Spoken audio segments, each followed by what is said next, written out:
ہوتا تو اچھا تھا، مدینہ کاش اپنا بھی وطن ہوتا تو اچھا تھا، وہی گلزار اپنا بھی چمن ہوتا تو اچھا تھا، مدینہ کاش اپنا بھی وطن ہوتا تو اچھا تھا، وہی گلزار اپنا بھی چمن ہوتا تو اچھا تھا، نکل جاتا ہمارا دم نبی کا نام لے لے کر، نکل جاتا ہمارا دم نبی کا نام لے لے کر، مدینے میں میرا گھر کفن ہوتا تو اچھا تھا۔ اور صحابہ کے سپاہی ہم زمانے بھر میں کہلائے، صحابہ کے سپاہی ہم زمانے بھر میں کہلائے، صحابہ کی طرح اپنا چلن ہوتا تو اچھا تھا، اپنا چلن ہوتا تو اچھا تھا۔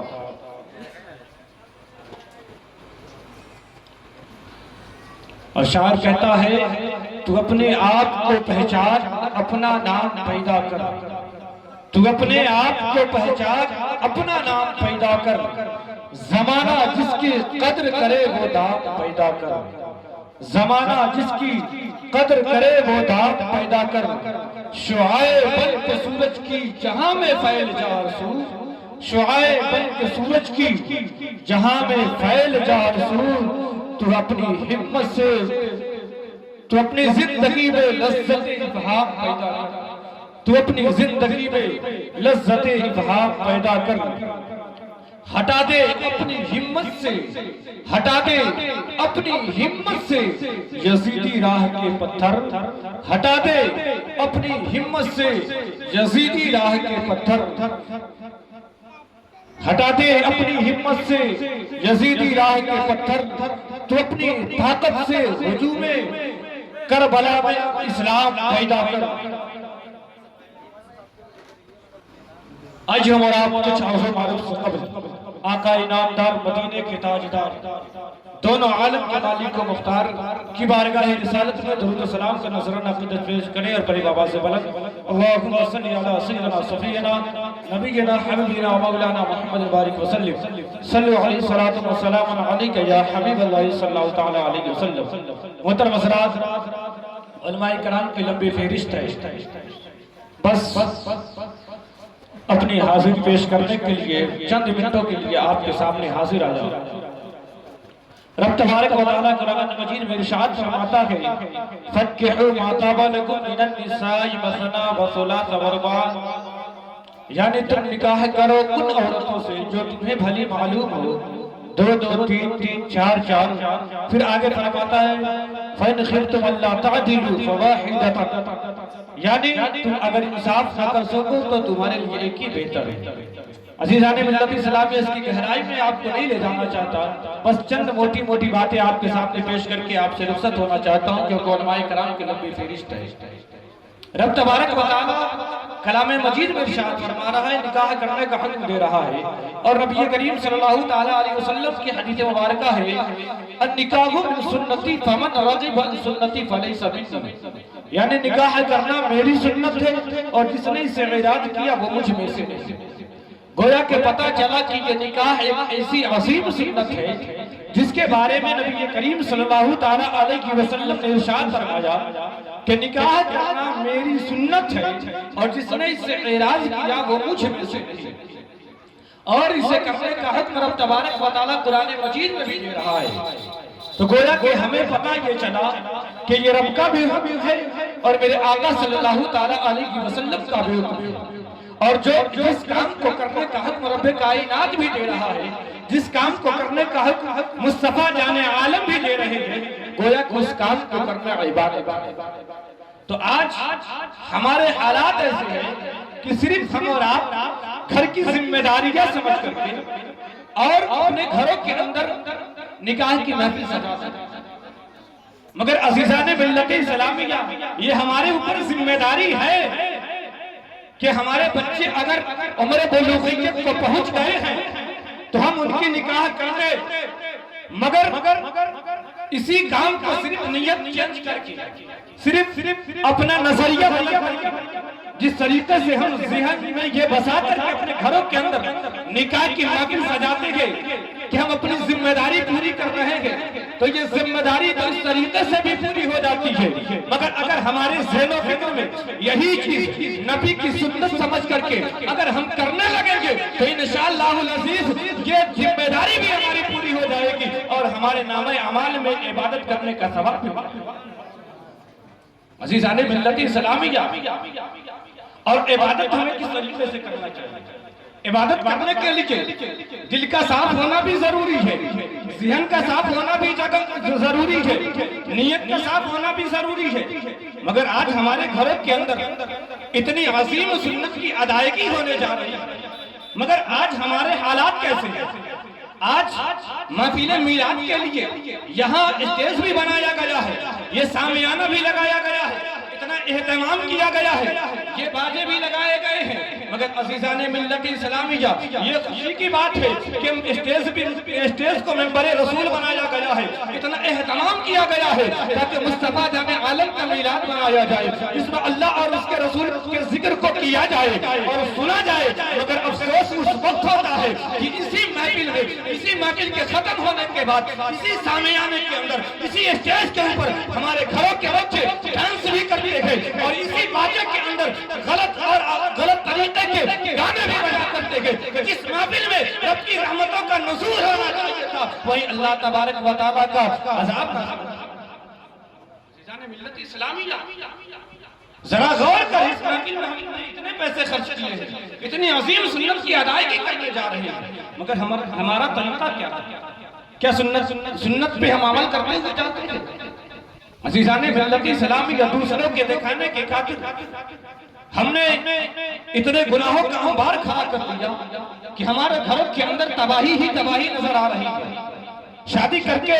بہو کو گھر میں لائے ہوئے چند مہینے نہیں گزرتے گھر کے اندر نئی اتفاقیاں پیدا ہو جاتی ہیں، بھائی بھائی میں جھگڑے ہونے لگتے ہیں، ساس بہو میں جھگڑے ہونے لگتے ہیں، گھر الگ الگ ہونے پر مجبور ہو جاتا ہے، گھر کے ہر افراد الگ الگ حصوں میں بچ جاتے ہیں۔ عزیزان ملت اسلامیہ، اس کی وجہ کیا ہے کہ ہم نے بنیاد ہی ایسی ڈالی ہے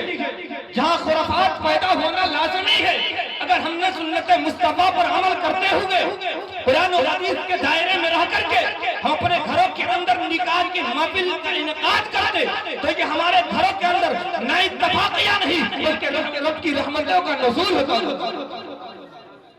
عزیزان ملت اسلامیہ، آج ہم اپنے بچوں کے لیے رشتے بھی تلاش کرنے جاتے ہیں تو کیسے تلاش کرتے ہیں؟ اگر لڑکے کے لیے لڑکی تلاش کرنے جاتے ہیں تو سب سے پہلی ذہن میں بات ہوتی ہے کہ لڑکی کتنی حسین ہے، کتنی خوبصورت۔ عزیزان ملت اسلامیہ، پھر دوسرا ذہن میں آتا ہے کہ لڑکی کا باپ دے گا کتنا استطاعت رکھتا ہے، کتنا دے سکتا ہے، ہمیں اچھی قیمتی گاڑیاں دے سکتا ہے یا نہیں، 2-3 لاکھ روپے دے سکتا ہے یا نہیں، اس کا خاندان نامور ہے یا نہیں۔ عزیزان ملت اسلامیہ، جو اصل چیز تھی دینداری، اس پر ہم نے غور ہی نہیں کیا۔ میرے آقا صلی اللہ تعالیٰ علیہ وسلم نے فرمایا کہ شادی کرنے کے لیے لوگ 4 چیزیں دیکھتے ہیں۔ سب سے پہلے کہ مال والا ہے یا نہیں، دوسرا خوبصورت ہے یا نہیں، تیسرا خاندان کا ہے یا نہیں، اور چوتھا دیندار ہے یا نہیں۔ مگر میرے آقا صلی اللہ علیہ وسلم نے ارشاد فرمایا جہاں دینداری ہو وہاں دینداری پر فوقیت ہو، مالداری نہیں ہو چلے گا، خاندان بڑا ہو چلے گا نہیں ہو چلے گا، یہ مال و زر زیادہ نہ ہو چلے گا، مگر اگر دیندار ہو تو رضائے الہی کے خاطر اس دیندار گھرانے میں تم نکاح کرو، اور دیندار کی وجہ سے تم غریب گھر کی بیٹی کو بھی اپنے گھر کے اندر لاؤ گے۔ یہ تینوں چیزیں اللہ تبارک و تعالیٰ تمہارے گھروں کے اندر عطا فرمائے گا۔ عزیزان ملت اسلامیہ، مگر ضرورت اس بات کی ہے کہ ہماری نیت صحیح ہونی چاہیے۔ انشاءاللہ العزیز، مال و دولت نہیں ہو کوئی بات نہیں ہے، اگر دیندار ہوگی تو ہمارے گھروں کو آباد کرے۔ عزیزان ملت اسلامیہ، ان سے جو نسلیں پیدا ہوگی وہ نیک پیدا ہوگی۔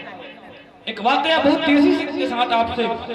آپ کو سامنے پیش کر کے رخصت ہونا چاہتا ہوں کیونکہ علماء کرام کے لمبی فہرست ہے۔ ایک وقت کے قاضی شہر سے آپ نے اس کو شاید سنا ہوگا، مگر ذہن نشین کرنے کے لیے ایک بار اور آپ کے سامنے پیش کرنا چاہتا ہوں۔ وقت کے بادشاہ کے طرف سے متعین کیے گئے قاضی شہر تھے اور محلے کے مسجد کے امام بھی تھے۔ ایک مرتبہ جب انہوں نے فجر کی نماز پڑھا کر کے اپنے گھر کے اندر داخل ہوئے تو ان کی نظر جب ان کی بیٹی پہ پڑی تو ان کے دل میں خیال آیا کہ میری بیٹی عمر بلوغیت کو پہنچ چکی، یعنی بڑی ہو چکی ہے، اب اس کے لیے رشتہ تلاش کرنا چاہیے۔ اس کے بعد امام صاحب علاقے میں نکل جاتے ہیں رشتہ تلاش کرنے کے لیے۔ دن بھر تھکے مارے گھر لوٹتے ہیں شام، بیٹی کہتی ہے ابا حضور آخر بات کیا ہے؟ آج سے پہلے آپ کو اتنا رنجیدہ ہم نے کبھی نہیں دیکھا، اتنا اداس آپ کو آج سے پہلے کبھی نہیں دیکھا، بات کیا ہے؟ وہ قاضی شہر جو اسلامک جج مانے جاتے ہیں، جو بادشاہ کے طرف سے متعین کیے گئے تھے، وہ کہتے ہیں بیٹی آج میں تیرے لیے لڑکا تلاش کرنے کے نیت سے نکلا تھا، پورے علاقے میں نے ڈھونڈا مگر بیٹی تیرے لائق مجھے کوئی لڑکا نظر نہیں آیا۔ ایک سے ایک بڑے گھر کے شہزادے تو نظر آئے، بڑے سے بڑے مالدار کے بیٹے تو نظر آئے، بڑے سے بڑے حسین و جمیل تو نظر آئے، زیادہ سے زیادہ پیسہ کمانے والے تو نظر آئے، مگر بیٹی میری نظر میں تیرے لائق کوئی لڑکا نہیں۔ بیٹی کہتی ہے ابا جان باہر جانے کی ضرورت نہیں، اپنے گھر سے تلاش کرے۔ پھر کل صبح قاضی صاحب نماز پڑھاتے ہیں نکل جاتے اپنے رشتہ داروں میں بھی تلاش کرتے ہیں، مگر پھر وہی بات تھکے تھکائے آ کر بیٹھ جاتے ہیں۔ پھر بیٹی پوچھتی ہے ابا حضور بات کیا ہے؟ پھر کہتے اب تو میں نے اپنے رشتہ داروں میں بھی دیکھ لیا، مگر بیٹی تیرے لائق میری نظر میں کوئی رشتہ نظر نہیں آیا، کوئی لڑکا نظر نہیں آیا۔ پھر بیٹی کہتی ہے ابا جان آپ گھر سے تلاش کریں۔ پھر خاندانوں میں دیکھتے ہیں، خاندانوں میں بھی کہتے ہیں کہ بیٹی تیرے لائق کوئی لڑکا نہیں ہے، ایک سے ایک مالدار تو ہے، ایک سے ایک غنی تو ہے، ایک سے ایک پیسہ والا تو ہے، ایک سے ایک شہزادے تو ہے، مگر بیٹی تیرے لائق میری نظر میں کوئی لڑکا نہیں ہے، کیونکہ بیٹی کوئی عام بیٹی نہیں تھی بلکہ کنیز فاطمہ تھی، مصطفیٰ کی غلام تھی، اسی لیے وہ دیندار تھی، پرہیزگار تھی، اسی لیے ان کا باپ بھی ان کے لیے اس کے لیے شوہر دیندار تلاش کر رہے تھے۔ پیسے والے تو ملتے تھے مگر اتنا دیندار نہیں مل رہا تھا۔ بیٹی کہتی ہے جان آپ کو گھبرانے کی ضرورت نہیں ہے، گھر سے تلاش کرے۔ اس وقت ان کے گھر میں ایک نوجوان رہا کرتا تھا جس کا نہ کوئی گھر بار تھا، نہ کوئی خاندان کا ٹھکانہ تھا، نہ کوئی مالدار تھا، بس اتنا تھا کہ وہ جوان تھا، حسین تھا، خوبصورت تھا، جس کا نام مبارک تھا۔ ان کے گھر کے اندر جو ہے ایک روایت میں ان کے گھر میں جو ہے نوکری کیا کرتے تھے، اور ایک جگہ یہ ہے کہ اسی مسجد کے وہ مؤذن تھے جس مسجد میں وہ نماز پڑھایا کرتے تھے امام صاحب۔ اس کے بعد فجر کی نماز پڑھاتے تھے اور مبارک سے کہتے ہیں کہ اے مبارک تو اپنی شادی کیوں نہیں کر لیتا، اپنے نکاح کیوں نہیں کر لیتا؟ مبارک مسکراتا ہے کہتا ہے امام صاحب ہم جیسے غریب کو اپنی بیٹی کون دے گا؟ ہمارے پاس نہ رہنے کے لیے گھر ہے، نہ میرا کوئی خاندان کا پتہ ہے، میں تنہا ہوں، میں دن میں اتنا کما لیتا ہوں کہ میرے سحری کا کام چل جائے، میرے افطار کا کام چل جائے، اس کے بعد اسی مسجد میں پڑا رہتا ہوں، آخر کون مجھے اپنی بیٹی دے گا؟ امام صاحب پھر کہتے ہیں آج تم تیار تو ہو، کون تمہیں اپنی بیٹی نہیں دے گا؟ تو دیندار بھی ہے، تو پرہیزگار بھی ہے، تو نیک بھی ہے، تو جوان بھی ہے، حسین بھی ہے، خوبصورت بھی ہے، کون تمہیں اپنی بیٹی نہیں دے گا؟ پھر وہ کہتے ہیں کہ مجھے کون اپنی بیٹی دے گا؟ رہنے کے لیے گھر بھی تو چاہیے،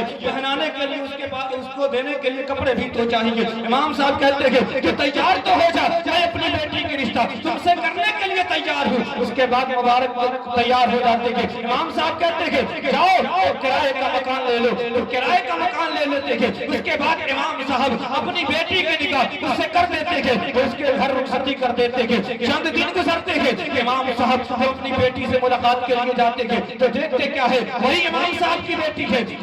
جس کے چہرے پر حسن و جمال تھا، وہی بیٹی ہے جو تر و تازہ تھی، مگر وہی بیٹی چند دنوں کے بعد اس کے چہرے پہ جھرریاں آ گئی ہے، وہ بیمار کی طرح نظر آ رہی ہے۔ امام